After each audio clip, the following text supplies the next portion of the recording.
Jackpot, baby. Raiders Fan Radio. Oakland, L.A., Oakland, Vegas, Raider Nation, wherever, forever. You got your old Uncle Mosh and Raiders Fan Radio from Murf's Man Cave, taking a lighter journey into the dark side. Sit back, put your feet up, pop a top, and enjoy the ride. Here we go!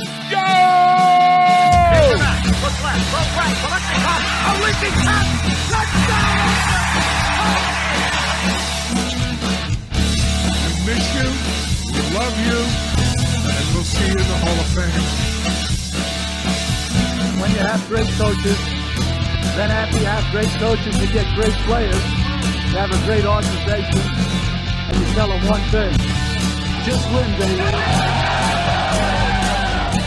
Way up the middle, intercepted Filipiano at the 50, high running down, Oakland football, and I think Oakland victory.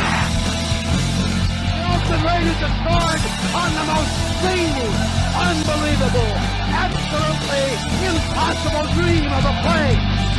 Well, I love this team. I think this team can win. I think this team can win.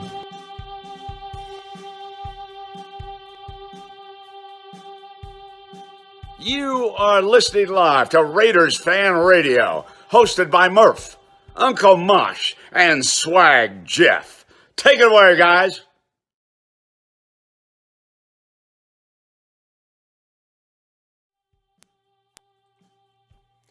Why, thank you, Brent Musburger. What is up, Raider Nation? Your buddy Murf back once again for what we trust will be a fantastic episode of Raiders Fan Radio, but it's not really Raiders Fan Radio. It's more like a Raider rundown because it's just Jeff and I hanging out here in the fan cave. And as we tend to do all the time, we started talking about the Raiders. So anybody, all you critics out there, why don't you guys talk about the Raiders? Well, we do, just not on our show. That's right. Yeah. But anyways, so we were hanging out together. We started talking about the Raiders, and we're like, you know what? Why don't we just go into the next room, flip on the microphones? All we just need to do is just press the damn button. That's it, man. And after you push the damn button, then voila, you got a podcast. You get a show. Yeah. Oh, Yes. that was so nice. Isn't that nice? I like that. That's how Derek Carr is going to leave the team. Just in a flash. Nothing but fairy dust will remain. So, what am I going to say? Oh yeah, my name's Murf, and hi, Murf. Hi, how you doing? So, but I don't host this show alone. This conversation alone. Whatever. You don't host no conversation alone. No conversation alone. I do it with my best friend and yours, the man that adorns the Western Annex of the Murf's Fan Cave desk, and the kids call him Swag Jeff. It's style and profiling. That's right. Hi. What are you doing? Nothing, man. Hey, it's so funny. All the kids call him Swag Jeff. My kids call me Swag Jeff sometimes. Do they really? Yeah. Well, they both got the Swag Jeff shirts. If you want a Swag Jeff shirt, you go to TeePublic.com and get yours. No, you know what? Go to RaidersFanRadio.com/gear and click the T-shirt, and you can get a Swag Jeff shirt too. Oh, yeah. fantastic! So and my kids. What do we do with all that money? Oh, it goes to the One Nation Foundation, of course. So we realized we can make money doing this, which I don't know how. Sometimes I still, like, when we do shows, I'm like, how are we making money off of this shit? How come we have $800?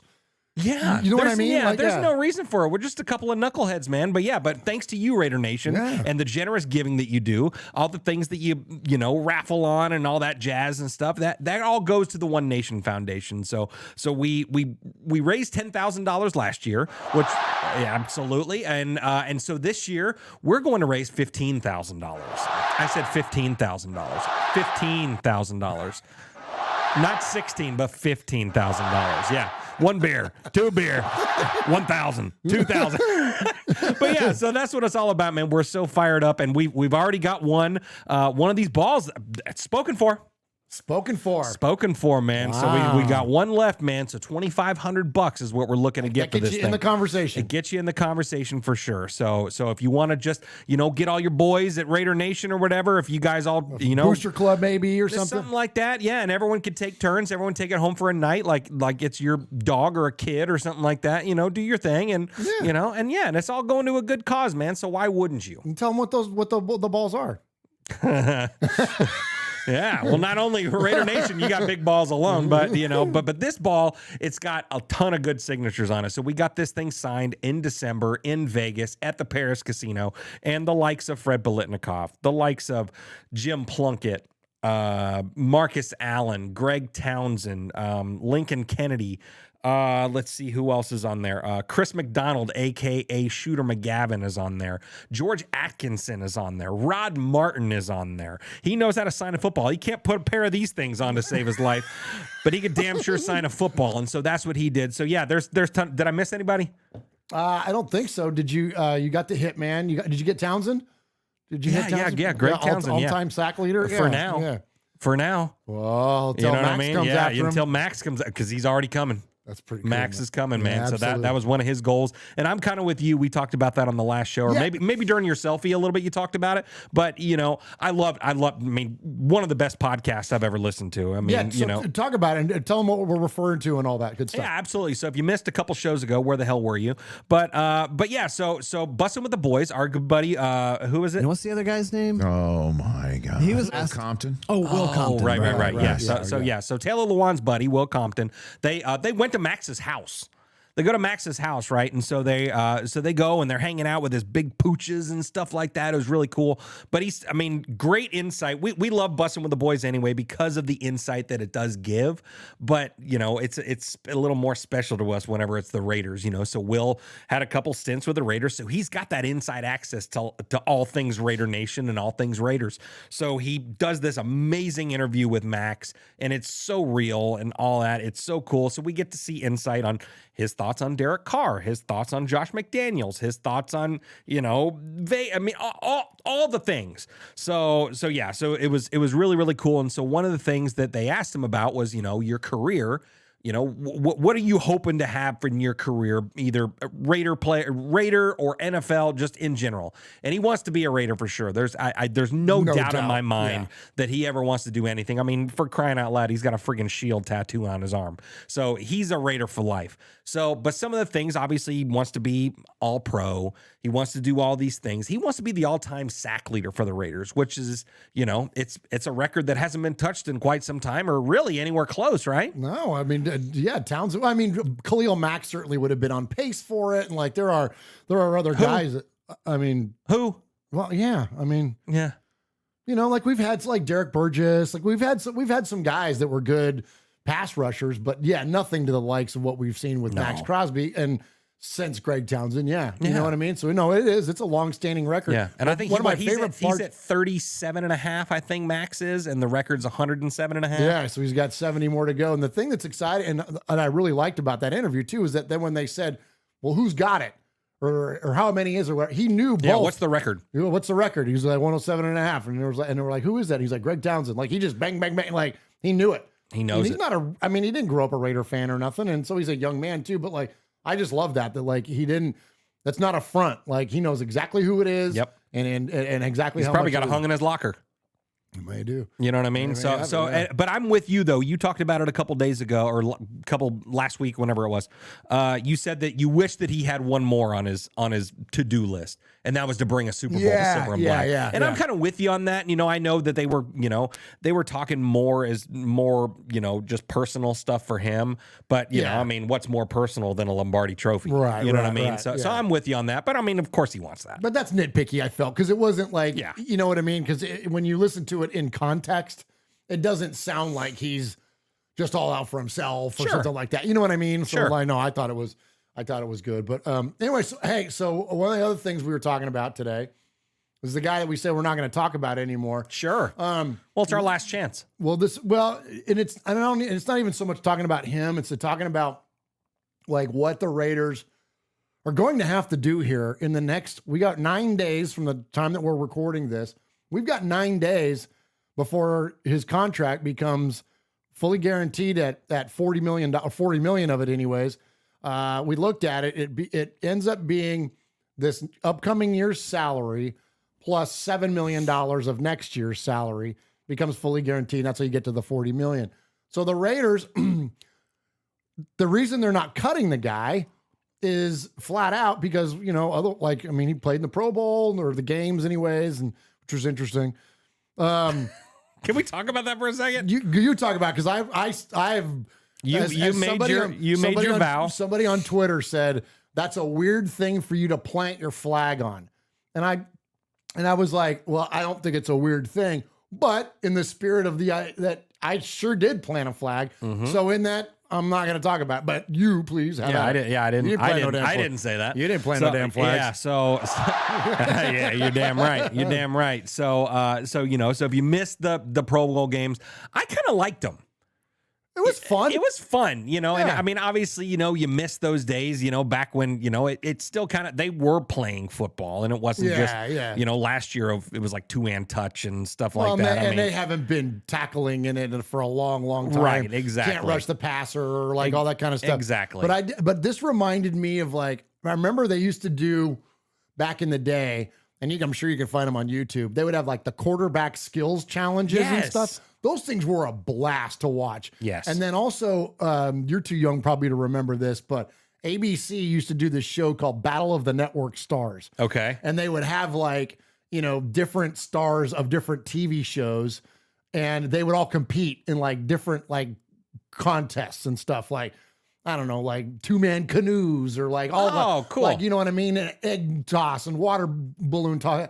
That's kind of what this reminded me of too, like a hybrid between the skills challenge and like those old school like television shows. So I'm with you. It was kind of fun. It was entertaining to watch. Some of it was a little dopey. But for the first year of rolling this thing out, I thought it was fine. And, I could get down with it. And Vegas is a perfect platform for it. You 100%. Can't get in a better place. 100%. So you take it back to like before the actual weekend festivities, I think it was Thursday or Friday, whenever it was, the quarterback precision challenge or whatever. So everyone's all the car stands, everyone's up in arms. Oh my gosh, this guy is so deadly accurate. How are we letting this guy go?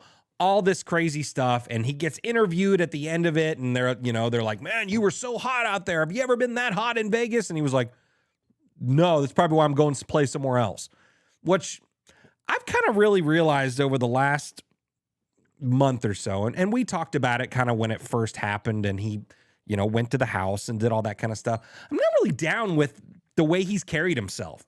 I'm really not down with that at all. I kind of think that he's kind of full of shit. He's full of his own shit. You know what I mean? Like he's petty. A lot of comments. He's sipping his own Kool-Aid, and I'm not really down with that. It's really a different version of Derek Carr than I really ever thought I would see ever. And we will honor and respect him, like we've said. When his career is over, when he's done playing for another team, whatever. But like, he didn't go out on a good note. Put the play on the field aside. He just didn't, like, it's just a bad look right before he leaves. His swan song, playing in the Pro Bowl, and was so fired up and was like, oh, this must have been lost in the mail from a few years ago. No, you were just the only one left. Like, if Derek would have said no, they would have called Swag Jeff. Is really what they would have done, really. Yeah. So don't get all like, excited about getting invited to the Pro Bowl after you got benched, because you were just the last one. I mean, friggin' Huntley, the backup quarterback in Baltimore, was playing before you. He was listed as QB1 or, whatever. Like, so get out of here with that shit. But, it was really funny to me and kind of ironic that the AFC's up before that last flag football game. Enter Derek Carr, who one of the other things that a lot of people will hang their hat on is, oh, he's so clutch in the fourth quarter. Most comeback drives, whatever. But I guess since the AFC was ahead, then he was able to, choke one away. But, it was just kind of funny to me how it was 3 and out, interception. We're like, oh, there he is. Real quick, when there's people actually like pressuring him a little bit, then he just does Derek shit. So, it's just, it was kind of funny to me. I'm glad to see him throw a touchdown, whatever.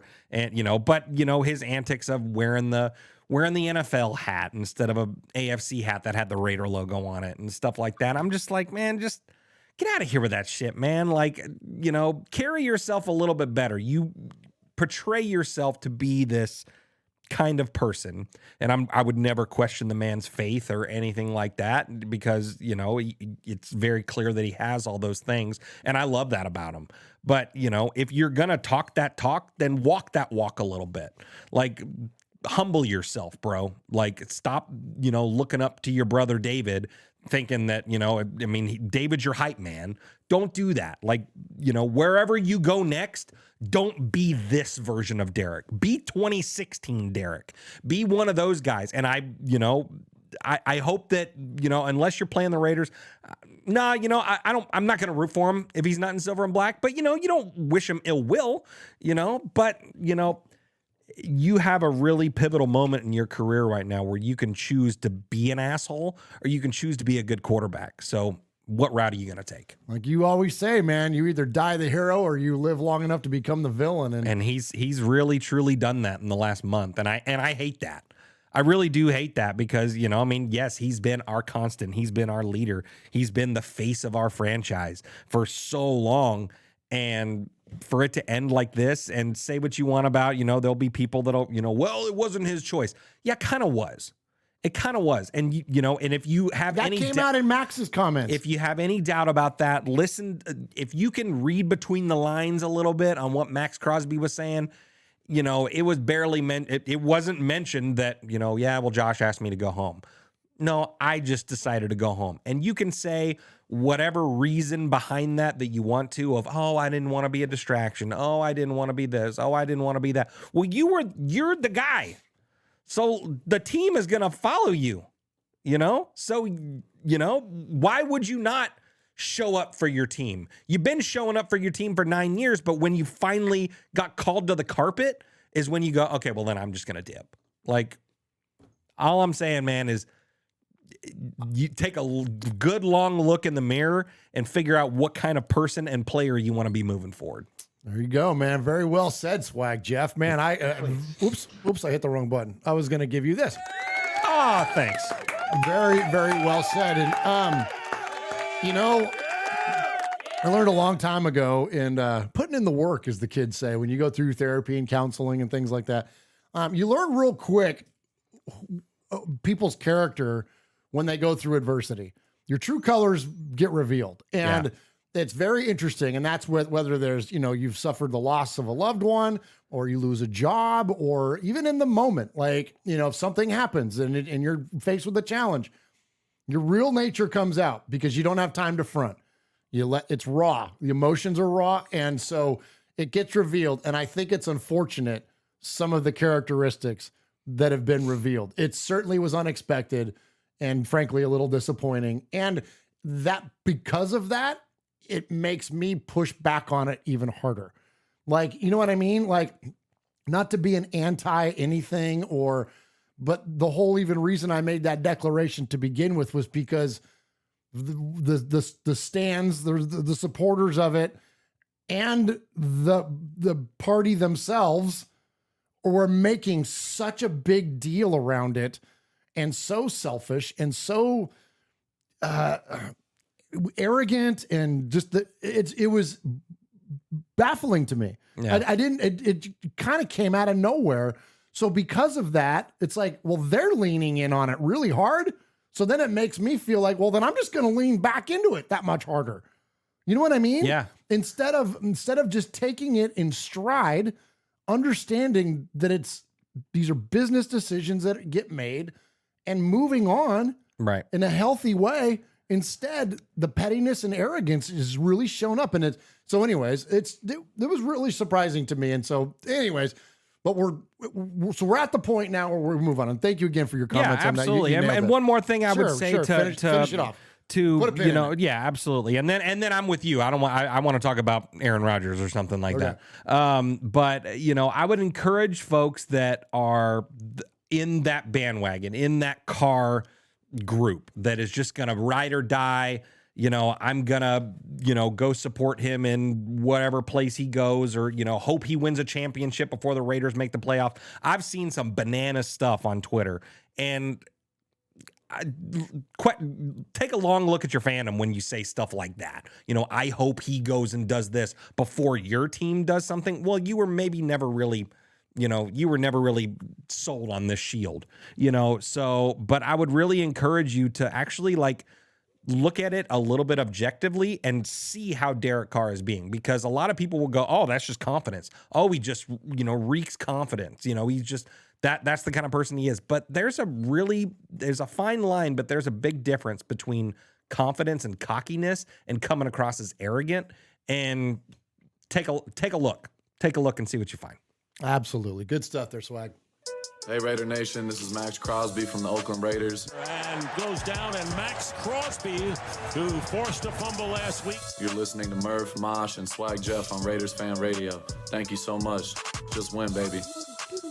All right, so here we are moving on. Yes. And so the Raiders obviously have clearly made the choice to move on. So now what and how can the Raiders move on? Well, there's two different ways, right? So you can trade Derek Carr for whatever compensation you're able to get, or you can cut him. So if they can find a trade partner between now and February 15th, they certainly would.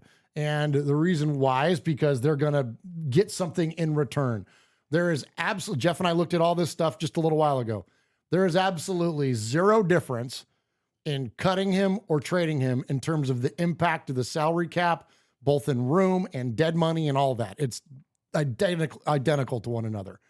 The only caveat for this whole thing is when his contract becomes guaranteed for the $40 million that I mentioned at the very beginning.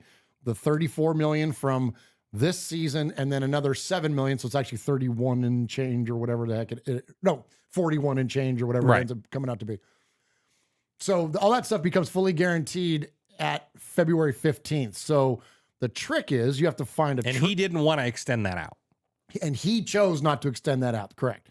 So the trick is you have to find a trade partner willing to commit to a trade in principle, because you can't execute the trade until the league year starts, which is March 15th.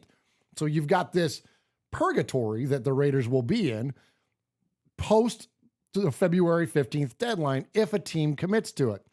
Now, there's risk in that, because if the team that your trade partner commits to it and then decides they don't want to go through with it, you're then stuck with Derek Carr. It becomes very much like the Jimmy G situation in San Francisco. So once that contract kicks in, well, you might as well keep him no matter what, because you're already going to pay him. So you might as well keep him in the building. So, but the Raiders don't want to just flat out cut him because they're trying to get some value in exchange. But according to NFL Network this morning, Mike Garafolo, he says it's a small percentage chance that Raiders get anything in compensation for Derek, because teams know, number one, that they're going to have to cut him soon so they can do their own bit of negotiating around it. And they know that Derek has a no trade clause. So say they commit to a trade with the Jets, but he don't want to go to New York. And it wouldn't surprise me if he didn't want to. Although the division is a little, it's a little softer, I guess, than the AFC West. But it's cold weather. But it's cold weather, and the media there is brutal. And I just don't see a guy like Derek being in a place like that. So we'd probably enact his no trade clause versus like a Carolina Panthers situation. Maybe that's a place. Yeah. It's in the South. It's warm. Yeah. I'm thinking Tampa. Talk about a cupcake division. There you go. So a place like that he may want to go to. But those teams, though, that would trade for him, number one, they have to give up draft capital or players or whatever else. So they're likely not going to want to give up anything when they can get him clean off the free agent market. But then also, he's guaranteed $40 million. So if you trade for his contract, you now own that contract, despite how you feel about it. Again, if you could really look at him objectively, is Derek Carr a $40 million a year quarterback? Answer to that is no. And that's not just a Murf opinion. That's clearly the opinion of the league and media and everybody else. All they got to do is wait for the Raiders to pull the trigger and cut his ass. And so that's what's going to happen. And so, there's a lot of speculation. I mean, even Jeff and I were talking about, they could package Waller with him because Waller has a very tradable contract. He's got 2 goofy tattoos that make him really tradable now. Holy cow. Wow. Sorry, I shouldn't make fun of someone else's ink. You do your thing with your ink. It's an interesting choice to get And it's a bold move, Cotton. Bold move, Cotton, is to get a angel blowing a trumpet over your left ear and head, and then an eagle, I guess. Yeah, I think that's what it is. Over your right back, head, and ear, and then go bald. I mean, shave it bald, which, I mean, I'm a shave bald guy too, but like, that was wild. Like, it's interesting. I mean, still weird that he only has the second worst haircut on the team, but in the building. But it was a little weird. It's a little out there on that. And again, that's not a judgy thing. It's just that like you see stuff like that, and I'm like, okay, Bam Bam Bigelow, like, wow, here we go. But anyways, so I don't think any of that stuff is going to happen. All those spec. Now Waller might get traded. But they can trade it. What did we see today? If they trade Waller post June 1, cost us $165,000 on the dead cap. Nothing. I mean, so he really is. That's the guy. If they're going to try to move some salary and pick up some draft capital to maybe help for another trade or something. Right. That's probably the guy if they can trade him, and if they can rework Renfroe maybe a little bit, because his dead cap is still a little bit high. But I mean, that's just, he's another guy that a lot of people have been talking about rumor wise, is that guy going to be around too? I mean, he is going to cost a lot more than Waller would this year. So, it seems less likely that they would let him go, but I mean, it's possible. But if you have that extra room and you can rework it and stuff like that, I mean, you could have a good amount of money as far as free cap space goes for this offseason. Yeah, but the only reason I really don't care for the not Waller, but the Renfroe part of it is that he's already, like you said, he's on the books dead cap wise for that money no matter what. But then also, if you're going to trade Waller, like, you're not going to get one more from Renfroe too. You're not bringing in Aaron Rodgers and depleting all the targets. Like, right. I just don't see. Now, could they draft? There's some good tight ends in this draft. Could they, bring in a guy in the draft that's, good rookie player? Yeah. That I could definitely see. I mean, and, you look at it on the other side too is, Foster had a rough year, right? Foster's gone. If Waller's gone, I think they might give him another shot. Yeah, I don't know, man. His hands are just so inconsistent at times, though. Yeah, man. but whose fault was that? Well, whose fault was that, man? You got to. If you look at this season, he had stone hands, man. He was all over the place. He was dropping balls that were getting intercepted and stuff like that. But they weren't always put where they needed to be put, or they weren't always thrown at the time they should be. He should be turning around and expecting the ball, not side-eyeing it and already having it hit you or whatever. So, I mean, that's a good point. Because Stidham hit that dude. I mean, he had a great last couple games.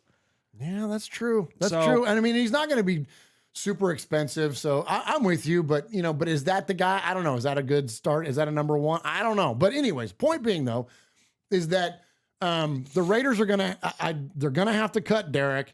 If the trades are going to happen, it's probably going to be Waller, maybe Renfroe, but I don't think so.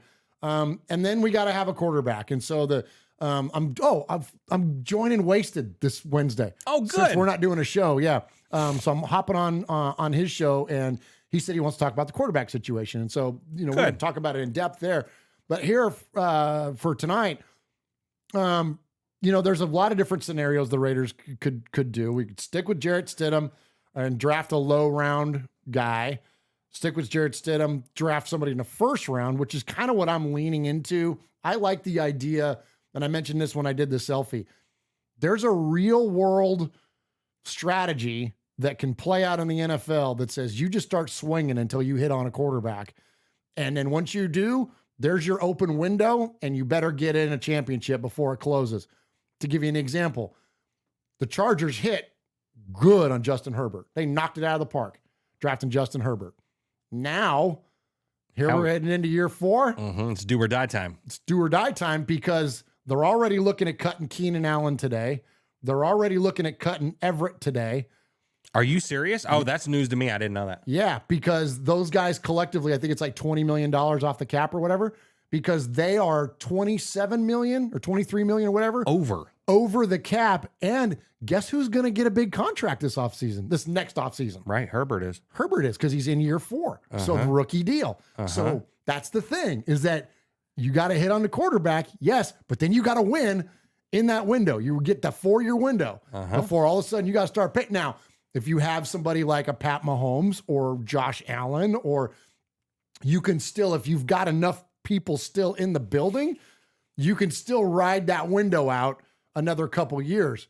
But that's not what the freaking Chargers did. They're already so far out of the water. This team is going to end up being gutted because he's going to be expensive. Well, as Khalil shit. will probably be gone. Khalil's probably going to be gone. Absolutely. So anyways, so there's a lot to be said for this all in, get me a rookie quarterback, and you draft Jalen Hurts when you've already got Carson Wentz in the building, but you've got a monster defense. You know what I mean? So guess what? Window's wide open, and now the Eagles have a shot to win it. Yep. Same thing with the Bengals. They got a shot to win it, right? It's, you know what I mean? You could even say, to a lesser extent, Daniel Jones. You could say, you know what I mean? Like Trevor Lawrence. You can look at those guys. But anyway, so point being though is that that formula is so sound when you hit. And yes, I know you have to hit. I get it. But it's almost worth it to just keep doing it until you freaking hit one. So anyways, I'm a fan of the Raiders maybe doing that. So that's the other scenario, is that going after the guy. And then, of course, the third scenario is Aaron Rodgers. And Aaron Rodgers is having a blast with this, talking about it at the Pro-Am, at the golf tournament. He's buddying up with freaking Devontae, making videos and stuff. Devontae's talking about, I loved his interview at the Pro Bowl. Yes. When they're like, so what, he's like, he was asked, are you trying to, you recruiting Aaron Rodgers to get, and he's like, well, why wouldn't I? Yeah, absolutely. Absolutely I am. And why wouldn't I? And then the guy asked him, well, what's your number one recruiting tool? And he's like, me. I'm here. I'm here. Yeah. Maybe throwing me the ball. Yeah, exactly. So I love the idea of Aaron. So we looked at it again. Jeff and I did earlier today. We looked at it on what's the feasibility for the Raiders, because we got like 17 million in cap space. Take Derek off of there, and all of a sudden you got another 34, right? Is that what we decided it was? Right. Okay. All right. So 41 million. So you got 41 million in room. If we take on Aaron Rodgers, it was like 30-ish or something like that. It was 31, I think. Yeah, it was less than Derek. So we'd be looking at about 20 mil. We'd be looking at about 20 mil before you do any reworkings or anything like that. And then it jumps next year. It's like 66 million. Or more than that. It's like 80 something, I thought. Oh, okay. Yeah, it jumps way the hell up there. But point being though, Raider Nation, is that you could get Aaron Rodgers in on the books will cost you less than Derek Carr. So I think that, again, regardless of what you think about Derek Carr, if I say to you, okay, you can have Derek Carr for 40, or NFL MVP, Super Bowl champion, maybe the greatest passer in the recent era, passer, I said, not quarterback, but just strictly arm talent passer off of the last however long, for $30 million or $31 million. Like, that's a no-brainer, man. It's a no-brainer. That's a no-brainer. So yes, the Raiders need a quarterback. Right. So they're going to try to get every quarterback available. Right. And the best one on the market potentially is Aaron Rodgers. So Absolutely. What would they have to give up in return? I don't think it's going to cost a bunch of first rounders. Yeah, it might cost us one, but we've got 10 draft picks. And if they do get anything in exchange for Darren Waller, you start packaging up lower round picks and start moving up the draft. Like, it wouldn't be that hard for the Raiders to get all this stuff and to get it done and to get it. And I think it's the move, man. I think that, as I said, I'm leaning into this idea of the rookie, but that's if you don't get Aaron Rodgers. If you get Aaron Rodgers, do that. If you can't get Aaron Rodgers, then let's just start swinging for a first rounder. Absolutely. Yeah, I totally agree with that because, I think the trade might look similar, really similar to what we traded to get Devontae Adams last year. It may cost you a first and a second. And, Aaron Rodgers, his resume is pretty damn good. So, you may package Waller with that or give him a first and Waller or, whatever. Yeah. Whatever. The Packers could totally use him, and especially for not a rookie, but a young quarterback like Jordan Love. He'd need a security valve like freaking Waller. Absolutely. Absolutely, for sure. So, but I think in this draft, you take a quarterback no matter what. You take a quarterback, because like Jake Haener, who balled out in the Senior Bowl. Absolutely. Speaking of Fresno State quarterbacks, you get a guy in the 5th or 6th round something like that. A young guy, you know, I mean, you know, we've still been talking about Hendon Hooker. Would not shock me to see him still available late in the fourth round, something like that. If we did something like that and then had, you know, I mean, because that was kind of what we talked about with Brady, right? When we were talking about Brady, we were talking about, you know, getting a young guy in there anyway and just learning. And, you know, I mean, and especially a guy like Hooker who's not going to see much play time. You know, I mean, I think they said that he was going to be ready by training camp. I saw reports come out that said should be 100% healthy, ready to go by training camp. But it still takes another year on an ACL. Exactly. Man. But if you got a guy like that. Because if you rush it, and I'm sorry, I mean, not cutting you off here, but like if you rush it, I mean, we've heard Taylor Lewan talk about he did too much. He didn't do too much too soon, but he really pushed to get back as soon as he possibly could. Right. And he did some things that he wishes he wouldn't have, because if he would have taken longer, he wouldn't have popped it a second time. Right. So you've got to be careful with an ACL. And yes, I know that's a little much. He'll be ready to go, but you probably want to have him not taking it easy, but you know what I mean? Like not going game time for maybe another season. Put him as a third string guy, you know, I mean, do whatever you got to do. Emergency quarterback kind of deal. Absolutely. Absolutely. So, you know, I mean, and if it can't be Tom Brady, you know, the GOAT or whatever, training him, then how about a close second, another number 12, Aaron Rodgers coming in and, you know, and because Aaron, you know, we talked if Brady was going to come, it was going to be on a 1 year deal. He was going to play 1 year. Yeah. Well, now if Aaron comes, he's your quarterback for the next 3 years, you know? I mean, which is perfect to get a young guy up and running. Absolutely. And, you know, and he'll be on his rookie deal, at least for that 1 year that he's going to be a full-time starter.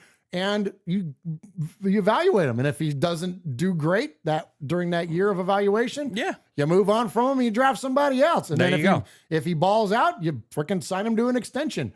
You know what I mean? Like, it's not like the math works on all this stuff. So I think there's a lot of opportunities for the Raiders here to decide what we're going to do with our quarterback. And frankly, like, you know, let me ask you this, Jeff.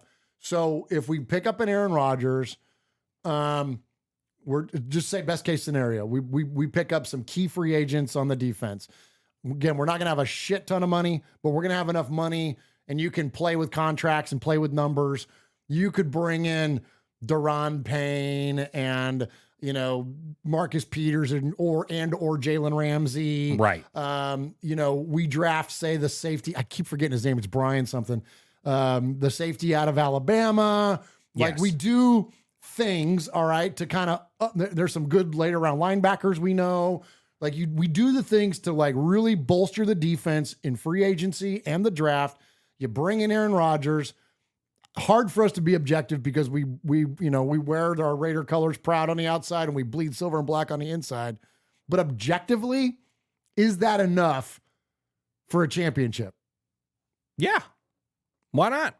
It should be, right? Why not? I mean, that's all the math. That's all. Yeah, that's everything you need. And, you know, I mean, I really think that, you know, we gave Patrick Graham and that defense a hard ass time at the beginning of the year. And really, I mean, even at the halfway point, we're like, dude, like this shit sucks. It's really bad. But, you know, as the season kind of progressed along and we saw people buying in a little bit more, we kind of started to see the defense start to have some successes. You know, we started to see them have some wins. Oh my gosh, they helped us win a game. You know, they bailed our offense out. You know, I mean, we didn't think that was going to happen at all last year. I mean, especially if you looked at, you know, week 8 Raiders, that wasn't going to happen. So, hold on, I'm going to cut you off for a second. Yeah. The interesting thing about that comment too is that lends to the idea about the importance of the context of stats. And whether you're talking about a quarterback or you're talking about, in this case, the defense, the context of the stats are important. Yeah, you may only have thrown 12 interceptions, but when did you throw those interceptions? Where on the field? What was the game context when those things happened? Same thing with the defense. Numbers-wise, they weren't dazzling anybody, but they were stopping teams on third down. They were getting turnovers on when teams were driving on us. They were within the context of the game. And it almost, when, I forget if it was Will or Taylor, made a comment to Max on that Bussin' with the Boys episode, he almost pushed back a little bit and he was like, wait a minute. Like, our defense started doing some things. Like, he was like, yes. And that was without Chandler Jones, right? And so like it's very interesting to me that like the stats, you can interpret them and make them anything you want because they don't have the context of the game. But that's so important, Raider Nation. I think it's really something that we need to, that's why we say, does it pass the eye test? Or like, let your football brain tell you, like, when did those turnovers happen?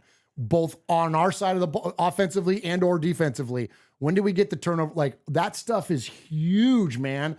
You know, red zone turnovers kill a team. Well, on a stat sheet, on a you know, you throw a pick in the end zone, well, it's still only a pick.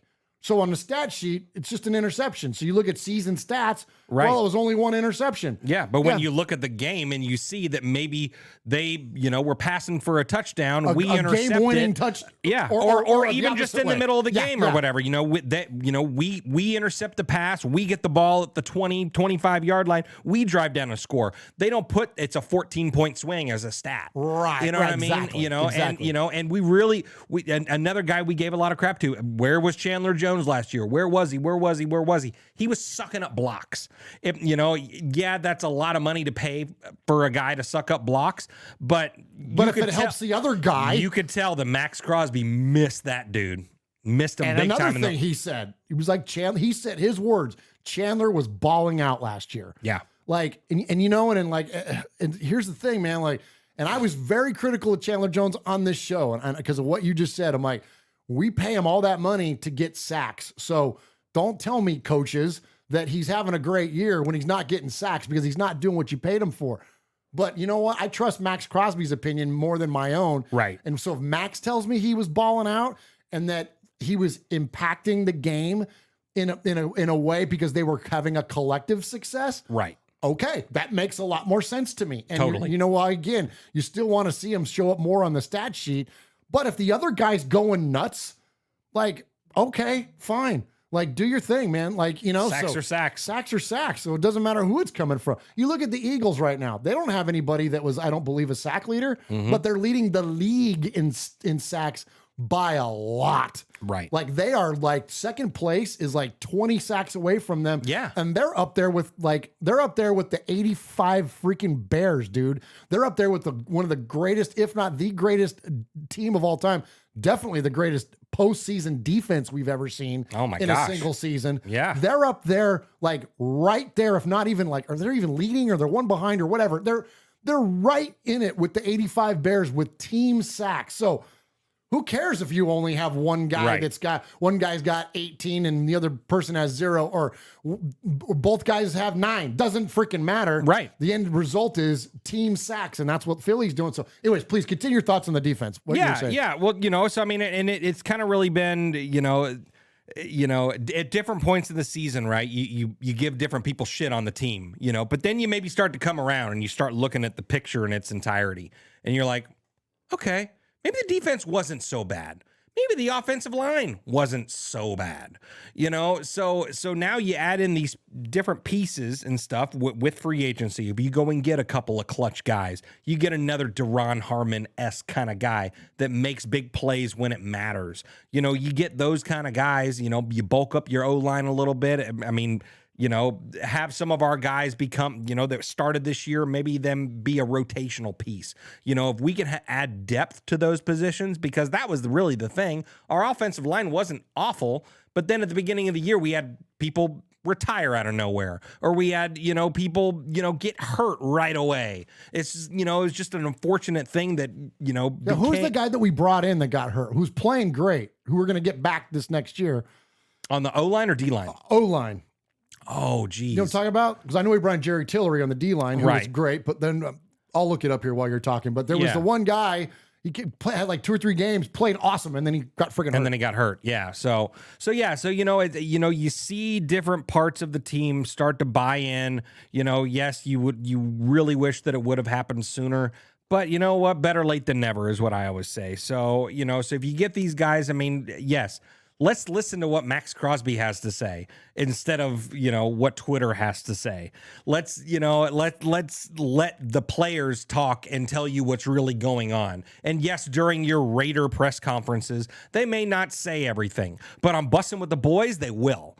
they'll cut loose and open up a lot more. So, when I hear stuff like that with Max, and we've talked a lot about that podcast, but we love it, and it's great, and it's great insight. But and that's the thing is that, like, if you're a Raider fan, you're not going to get a more insightful look into what happened last year than that interview. That's why. So we're going to end up, because, like, listen, we're not trying to blow these guys up like they need our help anyways. It ain't about that. It's just the idea, and because we've had the, fortune or whatever you call it to hang out with them, and we like the guys.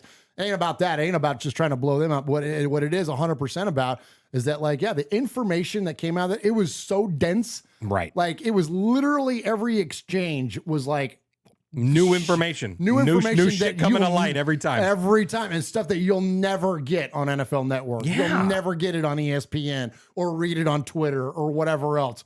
There's a raw transparency to those comments that just, you can't beat it. So anyways. Yeah, absolutely. And so, so you bring in a couple guys, and then, dream scenario for some, you bring in a guy like Aaron Rodgers that, he's, a proven leader, championship winning quarterback, MVP, knows how to get the job done, knows how to rile the boys, get them together to come play one team sport.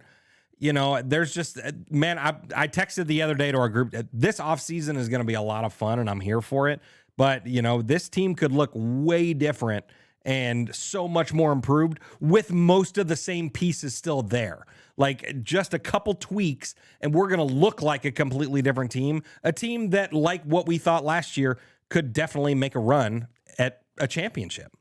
Absolutely, man. All right. Was it? Okay, I'm just looking through the Raiders roster. I'm embarrassed that I can't remember who the heck it was. Was it Jackson Barton, maybe? Yeah, Barton. I feel like, Barton. Is that the guy? Yeah. Signed by Las Vegas. Let's see. Signed the Giants practice squad. Signed by Las Vegas to the active roster September 22nd, 2021. Restricted. Let's see. 21. Oh, maybe it wasn't him. No. Re-signed by the Raiders as restricted free agent March of 2022. No, that's not him. Gosh dang it. Shame on us, man. Whoever it is. Whatever that guy, whoever he was playing great. Sure. No, because Jackson Barton's a tackle. This was a guard that we traded for. Gosh, bless it. But it was a name similar to that, I feel. I feel like that. But anyways, yeah. All right. Won't waste any more time on that. But yeah, anyways, so we're going to get those guys back. So yeah, I think the Raiders definitely could be in a position to win a championship, and they should. And that's what the expectation will be. It's what it was this year when we made all the moves that we did. The expectation was, AFC championship game. Like, that was a realistic, I think, expectation. I'll say this, and then let's go ahead and get out of here after we get your final thoughts too. But, like, I think this year, and I finally learned my lesson. It only took me 49 years. Right. But I finally learned my lesson. You've heard me say numerous times, a thank you to the Raiders for relieving me of the burden of expectation. That as a fan, I get in my feelings because I think that we've done all these things. This is the year. We're finally going to do it. And then there's always a point in the year. Sometimes it's 4 games in, and sometimes it's 14 games in, where you realize, okay, this is it. The team is not going to go anywhere. So I think what I'm going to do differently this year is that I'm going to have expectations of the Raiders. From here, I'm not going to have it. And I'm pointing a good thing, pointing and talking on a podcast. Yeah, on radio. Yeah, on radio. I'm going to use my brain. My brain is going to tell me different than what my heart's going to tell me. My brain looks at it and goes, okay, this should work. The formula's there. The math is there. Everything is there. But my heart is not going to get invested into it. I'm going to protect my heart. I'm going to guard my heart above all else, just like the Bible says. Above all else, I'm going to guard my heart because the Raiders are going to let me down. And I say me, I'm the collective me. It's all of us, right? Me as a fan, my heart gets hurt because I love this goddamn football team.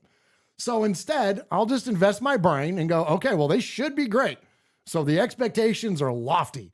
The expectations are, if you bring Aaron Rodgers, 12, 13, 14 wins. AFC championship game at a minimum. Let's go beat Josh Allen in Buffalo. Or maybe let's even, God forbid, beat the Chiefs twice in the regular season and win the damn division. Like, lofty expectations. But my heart, I'm going to expect him to win 5 games and be in this spot all over again next year. So that's kind of where I'm at on going into all this. Now, that may change.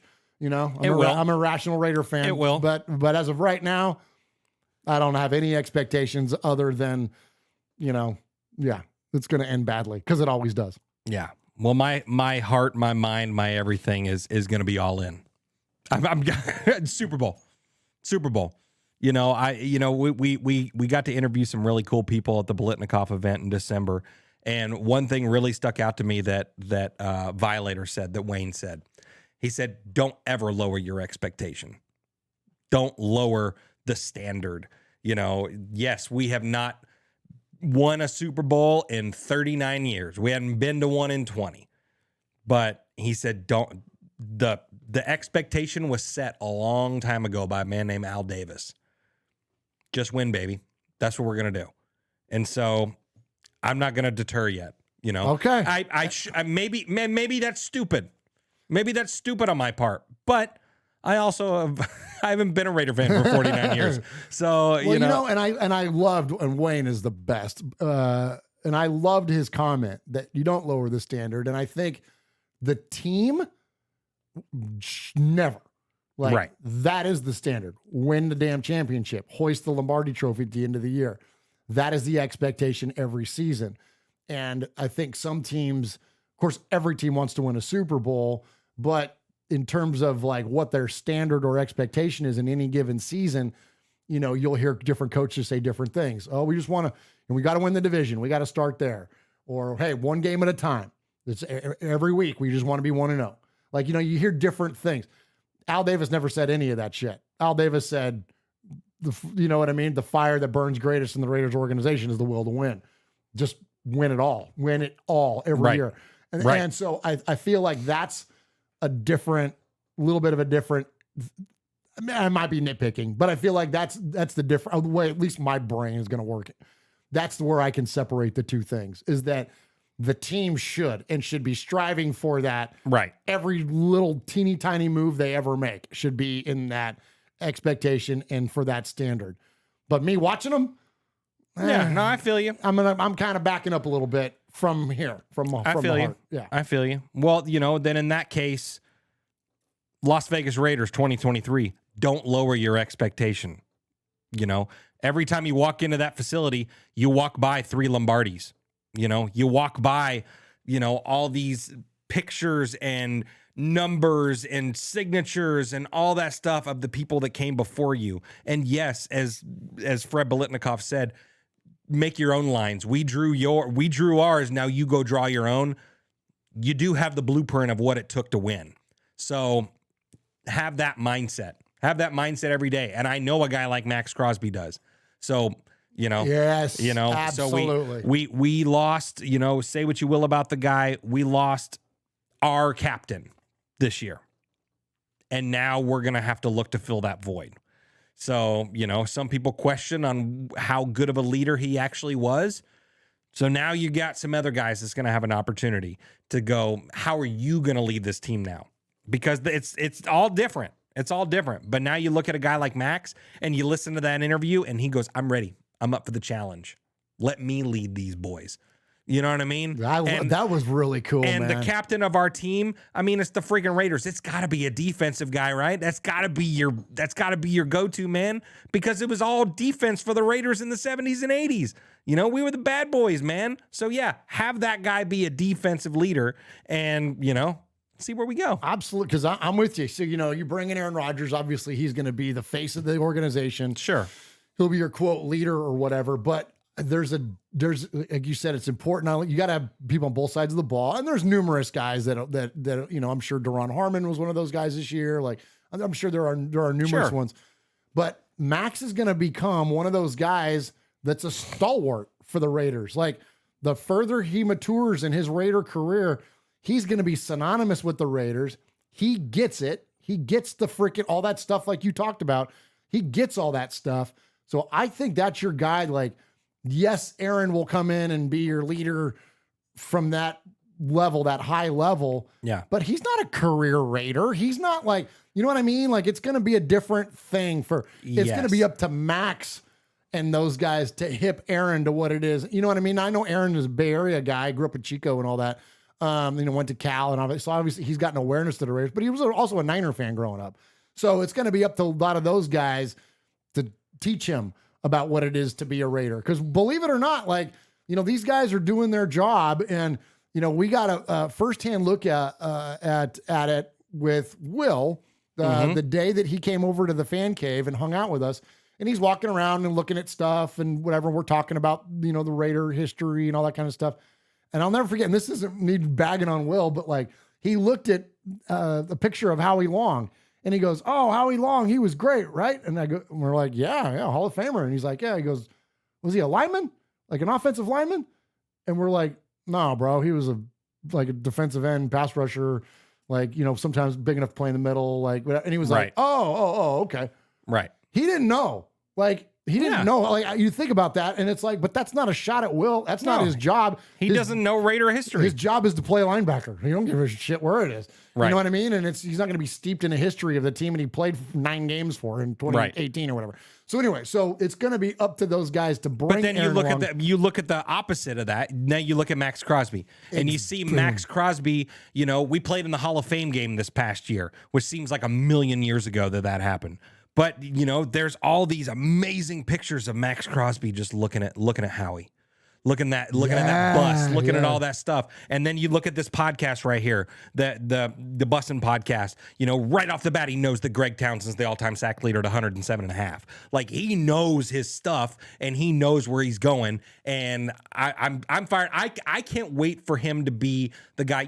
How on Monday Night Football or whatever, be like, oh, it's Patrick Mahomes and the Kansas City Chiefs taking on whoever. Oh, yeah. I want it to be Maxx Crosby and the Las Vegas Raiders. Yes. You know what I mean? He needs to be the guy. I agree with that 100%. Yeah, I agree with that 100%. Yeah, and it's something else too that just really popped into my head the other day, and I just want to say this, and then I promise we'll get out of here. Walking around the stadium, like you're talking about, there's so much history.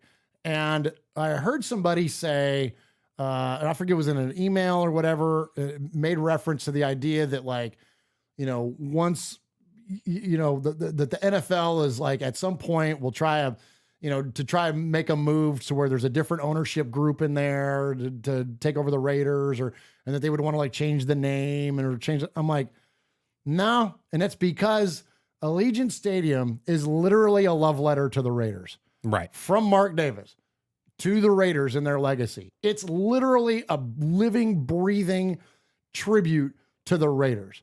You would spend billions of dollars renovating that place to make it look not Raidery. Right. That you don't do that if you have some intention to go in there and make any changes to it. But anyways, point being though is that if you're just around that facility long enough, even in Henderson, if you're just around those facilities long enough, you're going to glean what it is to be a Raider. And all those lines that were painted by Fred Biletnikoff and Cliff Branch and Willie Brown and Mike Haynes and all the wonderful players of the Raiders past, then it is going to be time for these new guys to paint their own lines. And so we're here for it, man. I'm excited. And as you are as well about the play of some of these guys. And, then we hadn't even talked about Josh Jacobs, speaking of guys with Raider tattoos. I guess we can talk about him on the next show or whatever. Yeah, but we got time. Or just briefly, I'll just say this. Let's just go 20 seconds on it. Okay. Josh is clearly going to be pissed off at this point. We speculated if he would be or not. He's clearly at this point going to be pissed off if he catches the franchise tag. I think that he's going to pull $15 to $16 million on the open market. I don't think the Raiders are going to pay him that, and I think he's going to be gone. I think that he won't make 15 or 16 million if he stays here. Now, he's made it pretty clear that he doesn't want the franchise tag, but he's also made it pretty clear that Vegas is where he wants to be.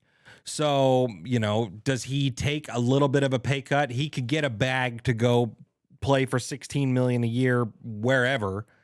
Does he take 13 to stay here? Maybe. Good points. Maybe. Yeah, it's a good point. Maybe. Hopefully. Hopefully. Yeah. All right, Raider Nation, appreciate you joining us here tonight for this just a little brief conversation around the Raiders. God, all we did was talk about the Raiders. My gosh, yeah. Well, I showed up at the house today and we started talking. We're like, Okay, let's save it. Let's just turn on the cameras, right? Right? Absolutely. So yeah, we talked more about the Raiders in the however long we've been here than we do in an entire 3-hour show on RFR. Right. But anyways, we appreciate you guys joining us. I'm gonna set this up as a premiere, so we'll have a live chat room going through the whole thing. So love the comments, whatever they were, and look forward to going back and reading them because even though we can't follow the chat, we always go back and love to read y'all's comments. So thank you very much for joining us tonight. We love you guys. Go Raiders, and Swag Jeff, take us on out. Absolutely. So when are you going to post this? Today, tomorrow? Yeah, tonight. Okay. Hey, go or watch. later tonight. Okay, well, go watch Murf on Wednesday on Wasted's channel. Oh, Respect Wasted. Yeah, we're going to go at 6 o'clock on his channel. Good deal. Yeah. Good deal. Yeah, absolutely. Thanks to everyone for tuning in. For those of you, like we said in the chat, thanks for being here. We love you. If you didn't watch the Super Bowl show last week, go check that thing out, man. It was pretty fun. It was pretty fun, minus all the glitches that we had with the sound. So if you just get past that, you'll be all right. Crack a cold one, do your thing. So yeah, thanks to everyone for tuning in for an episode of the Raiders Fan Radio Rundown. I'm Swag Jeff for my buddy Murf over there. Thanks for tuning in. We love you. Don't forget, boys and girls, what happens in Vegas? Starter in Oakland. See you. Bye. Adios, malingerers. Well, yeah. All right. Hi, Michelle. Hi, Michelle. Bye, Michelle. Bye, Michelle. We'll see you next Wednesday for Raiders Fan Radio here in the Fan Cave, 6 p.m. Eastern or Central. Just be here. Same time. Yeah, just be here. Same time, same place. Yeah, I get here all the time.